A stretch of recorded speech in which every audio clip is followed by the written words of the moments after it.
Gave you guys a sneak peek of this a few days ago on the Instagram post here. On the Instagram. I sound so old when I talk about that. Do you have the Instagram? Or the Facebooks? Do you have the Facebooks? I have one of those Facebooks. Yeah. Oh, man. All right, fine. I have the Instagram, and I posted a thing.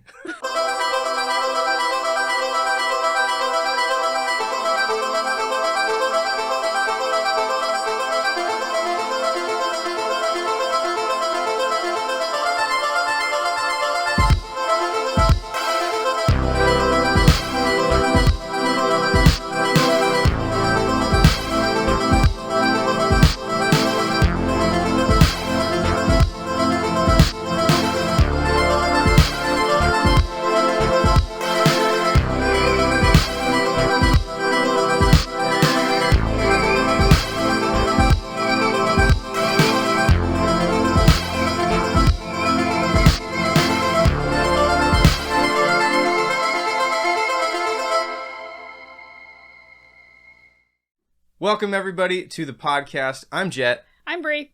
And this is the Sustainable Culture Podcast Book Club Episode 1. Welcome. I'm so excited that we're doing this. Yes, I'm really excited, too. It's a great book. Yes. So we decided to do a book club because, well, a few reasons. As far as I'm concerned, I'll start. Okay. So the one of the main things that I love about reading in the first place is not just how much I learn from doing it, but also how it makes me feel when I read a really good book. And you remember those emotions when you, like, well after, years after. I mean, you can read a really, really impactful book and it will just totally blow your mind. Yeah. And you'll remember this stuff for years and years and years and years and years. And so I wanted to incorporate some of these thoughts into the idea of learning more about sustainability and becoming more conscious of our society in different ways. And there's so many directions we could go. It's unlimited. Yeah. So I'm super stoked to start this at any capacity. So Bree. Yes. as far as what you've been thinking about the book club, why did you want to do this? Well, pretty much the same reasons. I really feel like, one, books will always leave a lasting emotional response. So if you see something, you'll have an emotional reaction to it before you ever have a logical reaction to it. And I think books help prime you for that. Yeah. Another reason is, reading books always keeps topics really salient in your mind. So it's constantly on the back burner. And so it's really easy, to live a sustainable lifestyle, but then kind of either get lazy or something happens. This is just a really good way of reinforcing, that lifestyle. So you're always immersed in it. And the other thing, too, is it's like, oh my gosh, books are the very first way we shared ideas, aside from, oral storytelling around a campfire. The printing press changed the way that we communicated as humans. And, for you specifically, totally. The Sustainable Culture Podcast is all about communication. And so, we're never going to meet Jane Goodall in person. It would be awesome if we Hopefully. did. I'd love to. I will try. But, this is a way for us to get inside of her head and experience her experiences on a very personal level. And I don't think that there's really any other way to do it. Yeah. So I'm all about a book club. We decided to start, and I gave you guys a sneak peek of this a few days ago on the Instagram post here. On the Instagram. I sound so old when I talk about that. Do you have the Instagram? Or the Facebooks? Do you have the Facebooks? I have one of those Facebooks. Yeah. Oh, man. All right, fine. I have the Instagram, and I posted a thing with the hashtags and the such. Yes, that thing. About the book. And we're doing Jane Goodall's A Reason for... Here I go. It's okay. Have you heard about the Pokemans? What's that thing you like? Oh my gosh. Anyway, this is the book we chose. It's Reason for Hope, A Spiritual Journey by Jane Goodall. And this was a very well thought out decision by the both of us. Now, you've read this book, correct? I have, and it's phenomenal. And how long ago did you read this? I think it was about 6 to 8 months ago. I think I'm really bad at keeping track of my books. You read a lot more books than I do. A lot also. of books. Yes. Bree reads a lot of books, you guys. So, okay, let's stop there for a second. Okay. How many books does Bree read? On average, like usually 6 books a month. Sometimes it's 8, depending on like the length. Mm-hmm. If it's a super long book, like a huge series, maybe 4 a month. Mm-hmm. But it's a lot. It's a lot. Yeah. That's where I would love to get to. Right now, I'm working on a book a month, but hey, that's a good place to start. Yeah. Well, this book is we chose this book as kind of a group decision here because, I say group, small group at the moment, but we chose this book because right now things are so crazy. And I'm just going to use the word crazy. There's many words I could use. Crazy works. Crazy. I think our society has been upended in many different ways, and it's hard to navigate exactly how to be and what to do and what's the right thing to do. And I don't feel like anybody really knows at this point. There's a lot of people who think they know, and so that's caused a lot of disagreements between different people, and there's just been, it's just crazy out there right now, you guys. Angry flailing everywhere. Angry flailing, yes. Yeah. And so, yeah. So this book, Reason for Hope, I think we could all use a bit more hope in our society right now. It's very easy when things like this start to happen, because when it comes to dire straits and especially when it's society wide and worldwide, it's very easy to kind of develop that mindset of screw it, nothing's going to change. Get very cynical. Yes. And I've been there. Me and too. I think we all struggle with it. Yes. So that's why we chose this book. And I'm very, very excited. I've never read it. You've read it. Mm-hmm. What did you take away from this book that really inspired you to choose this as well? So the reason why I kind of threw this one out there is because this is the first book, and this is going to sound really strange, but the first book I felt that gave me the permission slip I needed to live a sustainable life. Because, there's thousands of ways to live a sustainable life, but I wasn't quite sure how to put it into my life. I mean, everyone has so many different variables of how they go about their life and so many conflicting ideas. And I felt like I had found a kindred spirit with Jane where we had a lot of things in common. It turns out we share the same Enneagram number. So, cool. So that was kind of neat. I found that out a while ago. Soul sisters. But the way that she thought is very similar to how I think. And I was really struggling with how do I pair my spiritual life with sustainability? How do I pair my business life with sustainability? And how do I, pair my experiences with sustainability? Because there was no one set answer.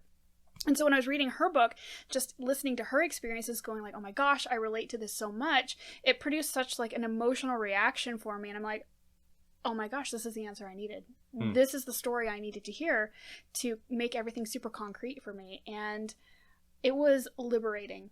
Completely liberating. And personally for me, the spiritual journey part of it, I feel like there's such a divide between many different faiths and having a love for the environment where it always feels like an either or type thing. Yeah, it does. And to me, like a dichotomy, a super big dichotomy where if you're of one faith but you're also really into environmentalism, people are like, oh my gosh, you just worship the dirt, and that's super heretical or whatever. And you pagan. Yeah, exactly. And so it was really one of those things where I felt super torn by so many different parts of my personality.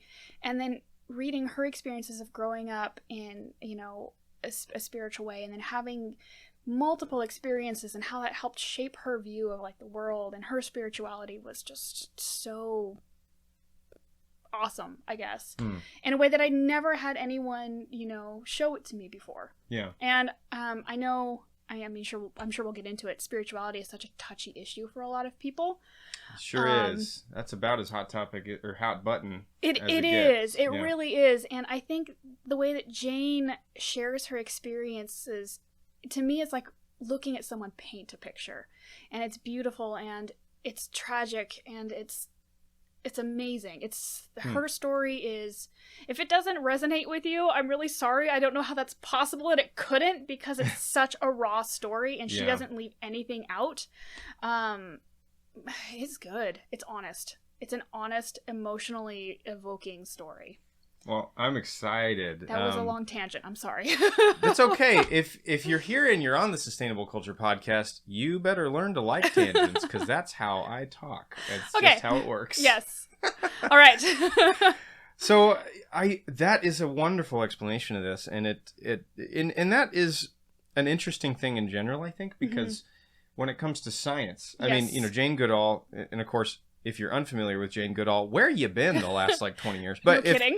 If you are unfamiliar, Jane Goodall, quick background, she's an anthropologist. She's the world famous primatologist, legendary, I would say. She wrote the book on primatology. The book on it. You bet she did. And when it comes to this stuff, if the interesting thing about science, especially when the sciences of studying human beings and those related to human beings, which is what Jane Goodall has always done.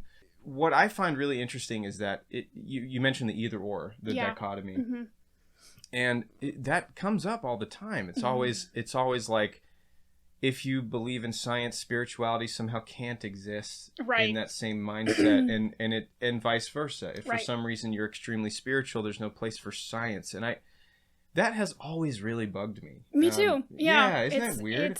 It feels, if life isn't holistic, it just doesn't feel right, I guess. Yeah, I don't know. So there's a guy that I follow. His name's Satish Kumar. I've talked about him before on the podcast. I've posted things about him. His name again is Satish Kumar. He is from India. He is the founder of Shoemaker College in the UK, and he is a huge voice in a movement called Deep Ecology. And Deep Ecology is, to give you a quick background here, it's a very cyclical way of thinking of things, because essentially what he proposes, what Kumar proposes, is every decision we make, be it political, governmental, business-oriented, whatever, should be with the health of nature, therefore human beings in mind. It's shocking that that's such a radical idea. Isn't that strange? It's very strange. But he's one of those people. The reason I bring him up in relation to what we're discussing regarding the dichotomy of spirituality and science is he does such an eloquent job at making people realize, just by gently talking about the subject. That's what's interesting. You should look up his TED Talks. He does one it's called Soil, Soul, and Society. I've shared it on Facebook before. But he talks about how important diversity is, not just like the hot topic diversity we have modernized and publicized and talk about on Instagram and make look good on a hashtag. What I'm talking about is the diversity that he talks about regarding, yes, diversity between cultures and people and backgrounds and stories. Absolutely. That is 100%. We got to latch onto that. We haven't latched onto that as a society yet. We're working on it. But he also talks about the diversity within humans and nature itself. That nature is as diverse as it gets. And, I mean, we're still finding species that exist. We haven't even... Don't get me started on the ocean. Oceanic species, it's like we know more about space, I feel like, than we do about the ocean sometimes. I just watched an hour-long documentary on worms 3 days ago.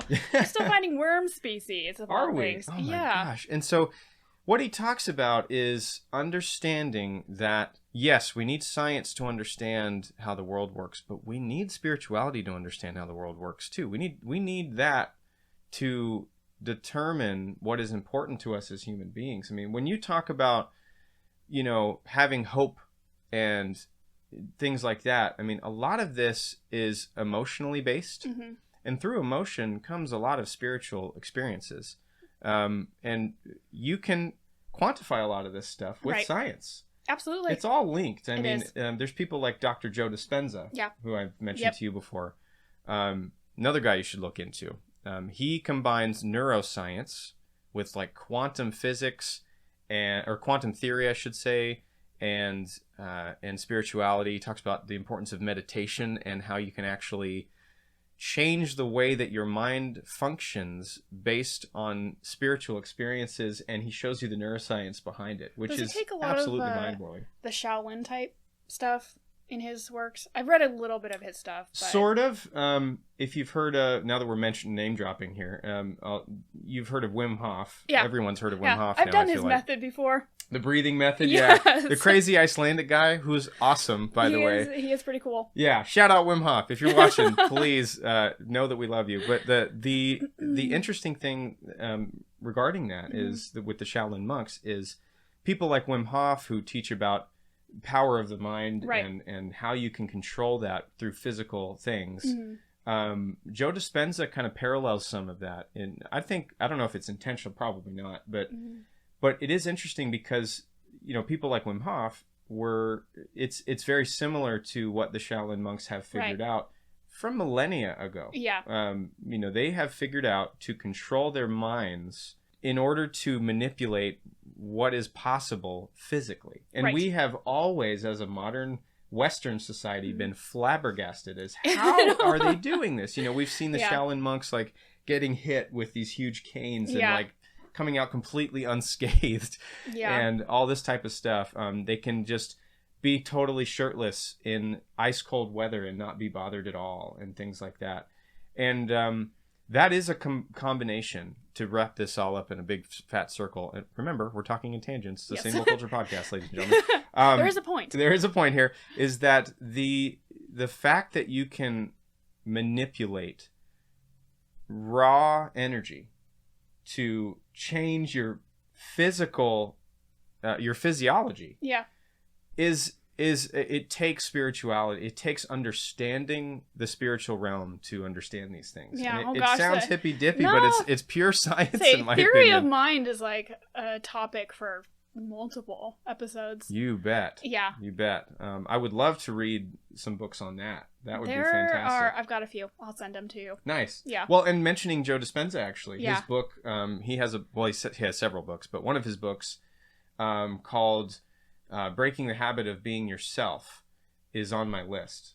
I like it. It sounds really cool. I'm all about that. And I think a book by Satish Kumar, come to think of it, is on. I wouldn't be surprised if I put it on my list. I was going to say, I'm really looking forward to reading some of his works because I haven't yet. He's not as well known as most anybody, but he is such a gem. You guys have got to find him. Yeah. He's amazing.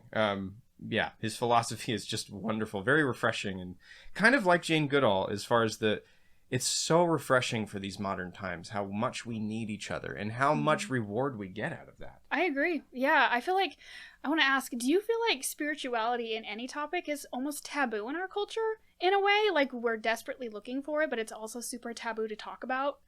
I feel like it almost I think in certain cultures, like microcultures, it might be. Yeah. Obviously if you're in a spiritual lifestyle, whether that be Christianity or whatever you follow, or if you're not religious, you're just spiritual, or whatever it might be. And I'm not making fun of you. I am kind of making fun of you because I make fun of myself all the time. But if you can't laugh at yourself, I don't know how you can laugh at all. But if you are following any kind of spiritual life, I think that it's more of a common topic, of course. I mean, everything you talk about, it seems to be about. I was raised in a Christian home, and so when it came to, spirituality was always what we talked about, right? But in regular society, regular secular society is maybe the better way to put that. I think when you bring up spirituality to people who are perhaps agnostic or atheist, or maybe someone of a different faith, even maybe a different faith, I think it immediately puts on the defense. Yeah. And that's what makes it so difficult to discuss comfortably.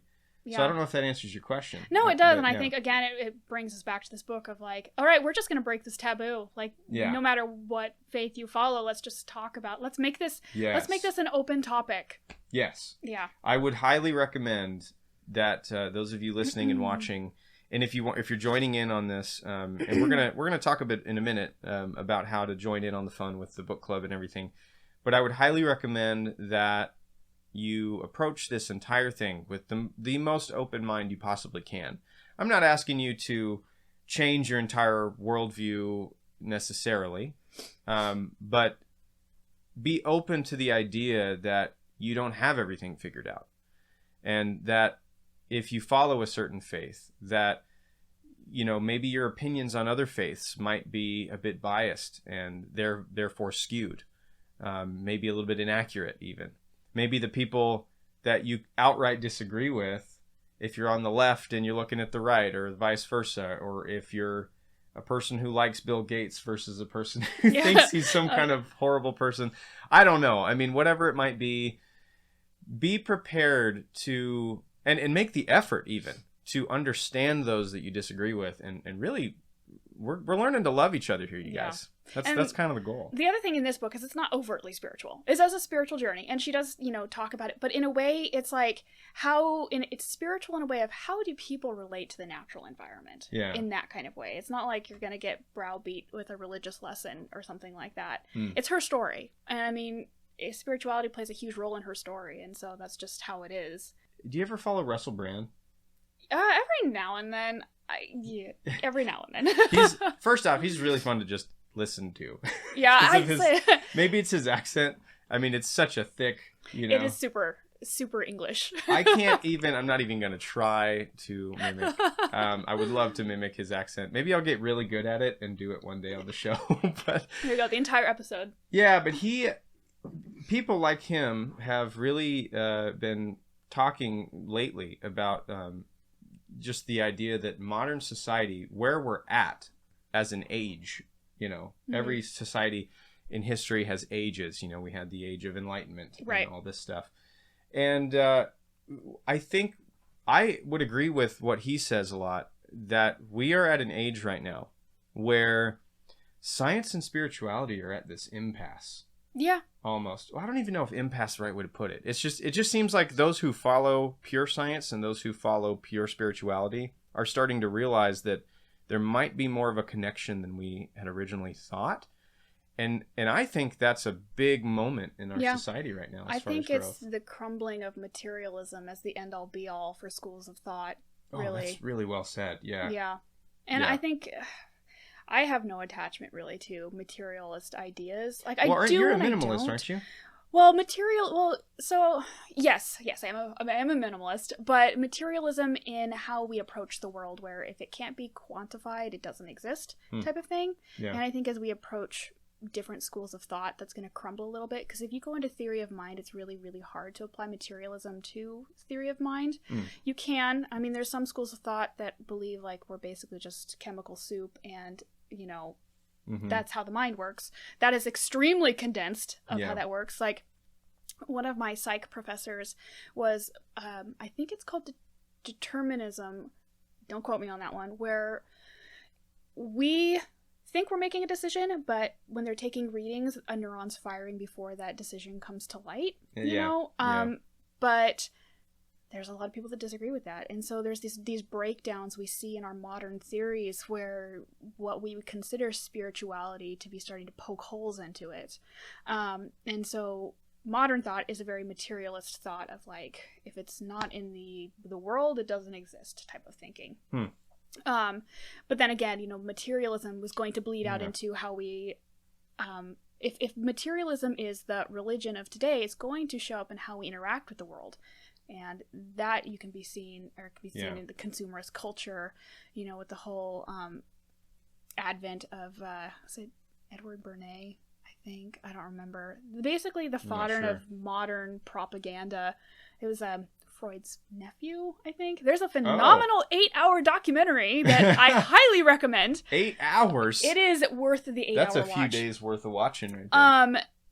And it's just like, so how our main schools of thought are going to affect how we interact with the world. And my personal opinion is the way that we're interacting with the world right now is detrimental to us and the environment. Yeah. And so that's why I brought up earlier why I think spirituality is a little taboo, is because it kind of flies in the face of how we've been living for so long. It's true. And do you think that's why people get so defensive about the topic of sustainability? I think it is. I think because it's so alien in a way, and it's funny too because, especially where we live, there's very set ways of living, and people get really, really defensive about ideas of like, hey, maybe you shouldn't consume so much, or hey, Yeah. maybe They don't this like is being told how to live. Yes, Especially not in this country. No. And I'm not saying that we need to tell people how to live, but show them how to live. And I think that's where, again, going back to the book, Jane does such a good job, because she's like, here is my life. This is an example. Take it or leave it.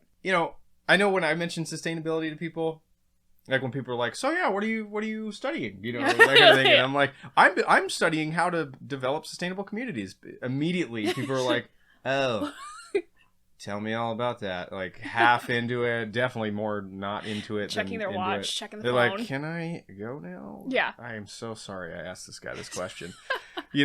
But what's interesting is I see the eyebrows raise when I start to talk about the importance of building up ourselves emotionally and psychologically. Absolutely. As part of that foundational, that's the foundational step. Step Yes. 0. Individual responsibility. Yeah, and people are like, you mean I can better myself?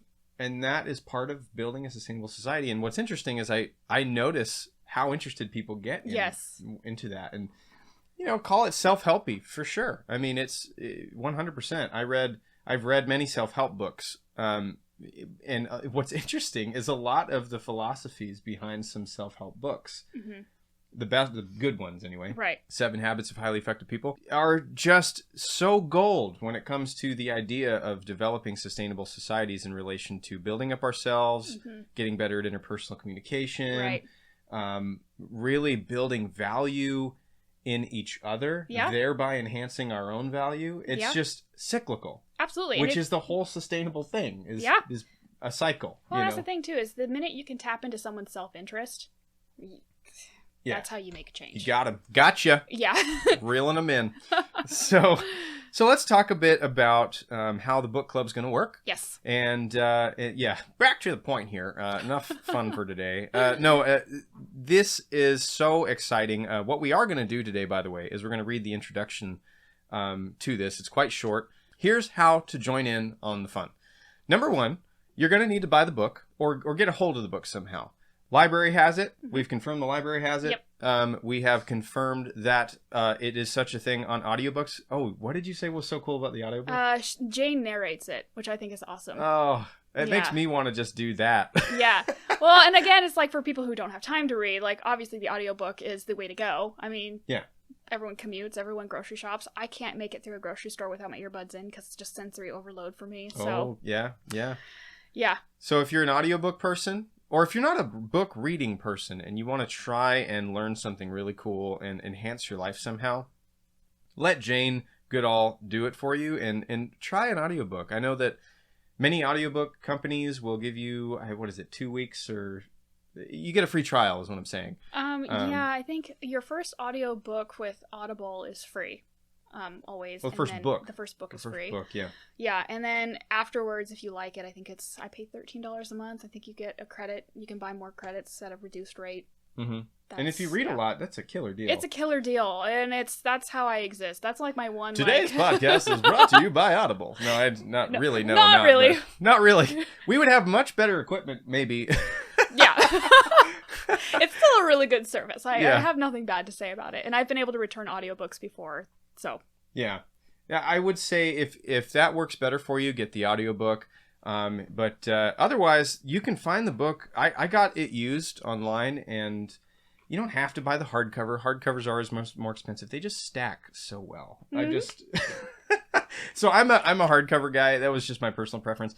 But you can find this book for a few bucks online. I bought it last night used for $1.97 because I had the audiobook version of it, and I want to be able to. I'm a highlighter. I am rough on books. Oh, so I don't want to buy a book rough. from you. No. I'll be like, what was she Also, studying? do not loan me a book. You will never see it again. I can't tell you how many people's books I have. I'm really sorry if you loan me a book. Yeah, I will never loan you a book. Don't do it. If you really, really want me to read a book, buy me like a gift card for Amazon so I can buy it used. Yeah. Because, you'll never see it again. Noted. So get a hold of the book. And what you can do is we're going to meet up every month. And so this being the first episode, we really just kind of wanted to introduce the book itself And every time we do introduce a new book, it'll kind of be similar. We'll talk about the book a bit, why we picked it, how we feel about the whole concept of the, book concept itself, and maybe talk about the author a bit. It kind of depends on what book we decide on.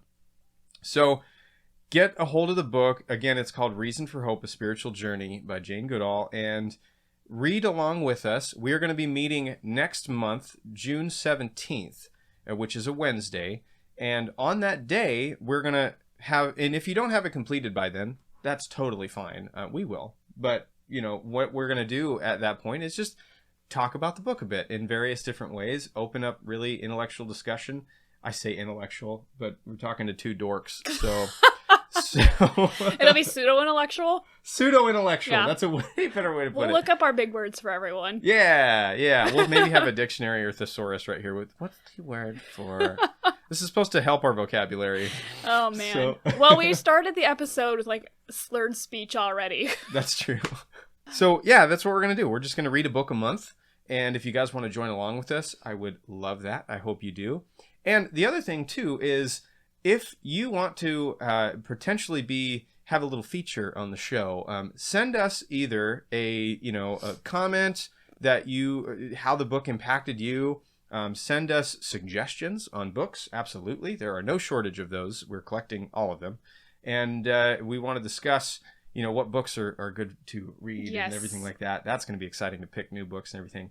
And then the other thing, too, is if you want to send in a brief audio clip, 10 to 30 seconds or so, about how this book has impacted you, your thoughts on it, maybe criticisms even that you might have for the book. We want to hear those. And if those are good to where we think we could share those to where it would enhance the show or anything like that, we'll play it on the show. And I would love to just hear, and we'll read your comments and stuff like that. Do you have a deadline for audio clips? Deadline for audio clips, I would say send them to us at least a week beforehand.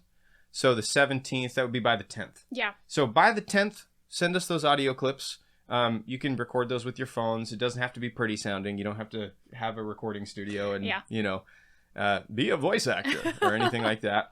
Just send us what you think. Raw thoughts are what we're talking about here. And then follow Sustainable Culture Podcast on Instagram. Every Wednesday, we're going to be posting something relating to the book. Yes, indeed. So, follow us there. So, we're going to read the introduction here. It's just a few pages long. I hope you guys like it. I'm really excited. So, many years ago, in the spring of 1974, I visited the Cathedral of Notre Dame in Paris.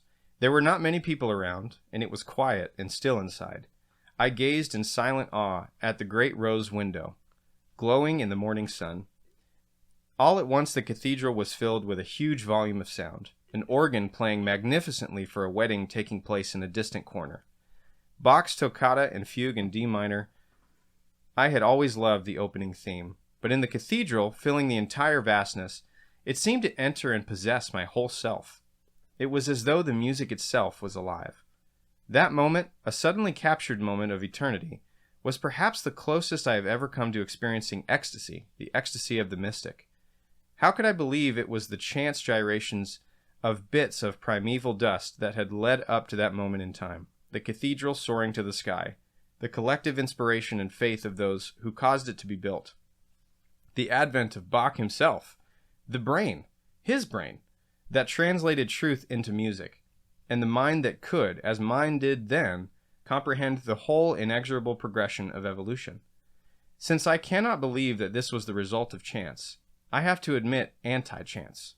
And so I must believe in a guiding power in the universe. In other words, I must believe in God. I was taught as a scientist to think logically and empirically, rather than intuitively or spiritually. When I was at Cambridge University in the early 1960s, most of the scientists and science students working in the Department of Zoology, so far as I could tell, were agnostic or even atheists. Those who believed in a God kept it hidden from their peers. Fortunately, by the time I got to Cambridge, I was 27 years old, and my beliefs had already been molded so that I was not influenced by these opinions. I believed in the spiritual power that, as a Christian, I called God. But as I grew older and learned about different faiths, I came to believe that there was, after all, but one God with different names: Allah, Teo, the Creator, and so on. God, for me, was the Great Spirit in whom we live and move and have our being. There have been times during my life when this belief wavered, when I questioned, even denied the existence of God. And there have been times when I have despaired that we humans can ever get out of the environmental and social mess which we have created for ourselves and other life forms on the planet. Why is the human species so destructive, so selfish and greedy, and sometimes truly evil? At such times, I feel there can be no underlying meaning to the emergence of life on Earth. And if there is no meaning, doesn't this suggest, as a bitter New York skinhead once put it, that the human species is simply an evolutionary goof? Still, for me, those periods of doubt have been relatively rare, triggered by a variety of circumstances, such as when my second husband died of cancer, when the ethnic hatred erupted in the little country of Burundi, and I heard terrible tales of torture and mass killings that reminded me of the unspeakable evils of the Holocaust. When 4 of my students studying in the Gombe National Park in Tanzania were kidnapped and held for ransom. How, I ask myself on such occasions, how can I be expected to believe in some divine plan in the face of so much suffering, so much hatred, so much destruction? Yet somehow I overcame those periods of doubt. Most of the time I'm optimistic about the future. There are, however, many people today who have lost whatever faith and hope they had, whether in God or human destiny. Since 1986, I have been traveling almost constantly. I do this to raise funds for the various conservation and educational projects of the Jane Goodall Institute, and to share with as many people as possible a message that I feel is desperately important, a message that concerns the nature of human beings and our relationship to other animals with whom we share the planet, and a message of hope, hope for the future of life on Earth. These tours are exhausting. During a recent and typical 7-week tour in North America, for example, I went to 27 cities, climbed on and off a total of 32 airplanes, on which I tried to catch up on the ever-increasing mounds of paperwork, and gave 71 lectures, speaking directly to about 32,500 people. In addition, I gave 170 media interviews, and I had many business meetings, lunches, dinners, even breakfasts. All my lecture tours have similarly crazy schedules. In the course of my travels, one thing detracts from my enjoyment of meeting people. I suffer from an embarrassing, curiously humbling neurological condition called prosopagnosia, which, translated, means I have problems in face recognition. I used to think that it was due to some mental laziness, and I tried desperately to memorize the faces of the people I met so that, if I saw them the next day, I would recognize them. I had no trouble with those who had obvious physical characteristics, unusual bone structure, beaky nose, extreme beauty, or the opposite. But with other faces I failed, miserably. Sometimes I knew that people were upset when I did not immediately recognize them. Certainly I was, and because I was embarrassed, I kept it to myself. Quite by chance, when talking to a friend recently, I found that he suffered from the same problem. I could not believe it. Then I discovered my own sister Judy knew similar embarrassment. Perhaps others did also. I wrote to the well-known neurologist Dr. Oliver Sacks. Had he ever heard of such an unusual condition? Not only had he heard of it, he suffered from it himself. And his situation was far more extreme than mine. He sent me a paper titled Developmental Memory Impairment, Faces and Patterns by Christine Temple. Even now that I know I need not feel guilty, it is still difficult to know how to cope. I can hardly go around telling everyone I meet that I probably won't remember them from Adam next time I see them. Or maybe I should. It is humiliating, because most people think I am making an elaborate excuse for my failure to recognize them, and that, obviously, I don't really care about them at all, so they are hurt. I have to cope as best I can, usually by pretending to recognize everyone. And while that can have its awkward moments too, it's not nearly as bad as the other way around. People, whether I recognize them or not, are always asking where I find my energy. They also comment on how peaceful I seem. How can I be so peaceful, they ask. Do I meditate? Am I religious? Do I pray? Most of all, they ask how I can be so optimistic in the face of so much environmental destruction and human suffering. In the face of overpopulation and overconsumption, pollution, deforestation, desertification, poverty, famine, cruelty, hatred, greed, violence, and war, does she really believe what she says, they seem to be wondering? What does she really think, deep down? What is her philosophy of life? What is the secret ingredient for her optimism, her hope? I wrote this book to address these questions, because maybe the answers will be helpful. It has required a lot of soul-searching, reawakened periods of my life that I prefer not to think about, caused pain, but I have tried to write my story honestly, else why write the book at all? If you, the reader, find some aspect of my own personal philosophy and faith that is at all useful or enlightening to you as you travel your own unique path, then my labor will not have been in vain. I'd like to make a quick point there. I know it seems super weird that she included her prosopagnosia in there. It seems like super random. like in the Yeah. intro. But I was thinking about it going like, the entire point of that is she realized that she had suffered with her whole life, but if she had just reached out and looked for that communication and Yeah. that network, she would have never had to worry about it. And I think that right there is the entire point of the book. Ooh, that's heavy. Yeah. See, I love, man, what an introduction. Yeah. I know, because when I first read the introduction months ago, I'm like, why? And then, so for those of you Yeah. who are like, what on earth? That seemed like such a tangent. It's not. Well, I am excited to see what comes after. I'm also excited to have a new excuse for not recognizing people now. So I'm just gonna say what's it called again? Prosopagnosia. Here it is. Yeah, prosopagnosia. Prosopagnosia. What a word. But I'm gonna be sorry. It's my prosopagnosia flaring up. I don't remember. I'm sorry. So, there's that Do I certain know part of the you? brain. Is it the gyrus something? I can never remember what it's called. The one part of the brain that's completely responsible for human faces is just like, I'm going on vacation now. Sorry, I was diagnosed yesterday. And it works. Yeah, it worked. Yeah. For someone with extreme social anxiety like I do, like, I'm sorry, I have no idea who you are. Yeah. I'm sorry. It's prosopagnosia.